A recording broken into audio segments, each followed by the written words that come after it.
We will build the next generation of roads, bridges, railways, tunnels, seaports, and airports. That, believe me, folks, is what our country deserves. Trump pitching to boost infrastructure spending to financial expert Dan Celia, who says this could be not only good for the economy, but for our portfolios. Dan, walk us through how it will work and what are the best stocks that you see that should benefit from this?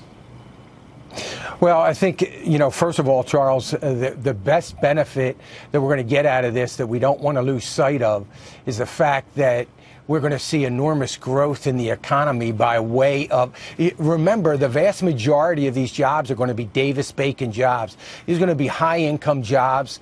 This is going to infuse an enormous amount of income into the economy. It's going to be huge. As far as your portfolios go, when you look at the steels, the infrastructure that is involved in and around the concrete, cement, the Caterpillars of the world, the heavy equipment, the retooling of major construction companies. This is going to have a huge impact on the economy, not to mention the thousands of people that will be employed. It's interesting because I had actually tried to get ahead of this, and I was in United Rental. It went up so much I got out hoping I could buy it back before the actual election outcome. Some of the opposition to this, some people, particularly conservatives, saying it's a little gimmicky. It's the kind of thing that Democrats, after all, President Obama had his quote-unquote shovel-ready proposal, that ultimately it does not work to spur the economy. What are they getting wrong? Well, there's nothing gimmicky about it. It's a necessary part of what we need in our country.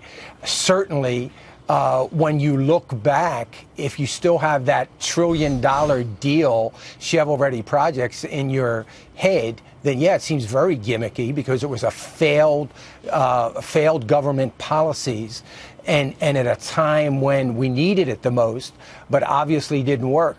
This is a situation where we need it even more, and it's going to create growth and jobs. And for anybody not to be on or deny the fact that we need infrastructure is crazy. Is it going to create more for the private sector? Yes. We could do an infrastructure bank like Hillary Clinton wants to do and have more government control on this infrastructure with more bureaucracy. That might be something that would be right up the alley of the left. But this is something that if it is handled right in the private sector, giving accountability to the private sector to make sure these projects that are ready get done and the money gets spent right, it's going to have an enormous impact on the economy. Let me ask you, paying for this, a fund designed to pay for it, perhaps reminiscent of war bonds. Does a tapped-out America have $500 billion, or would it involve corporate investment, even overseas investment? I think it's going to involve corporate investment. I think it's going to involve a little bit of innovative private sector investment. But it is going to involve, make no mistake about it, adding to our debt. But if we are adding to our debt in an environment that is going to be a growth environment for the country, the question's going to have to be, can we afford to add to the debt and have the growth to pay for it? I think we can afford it, and I think we will have the growth to pay for it. Charles, we're coming in, this could be a presidency of an administration of Donald Trump coming into a game of 7 years of zero growth.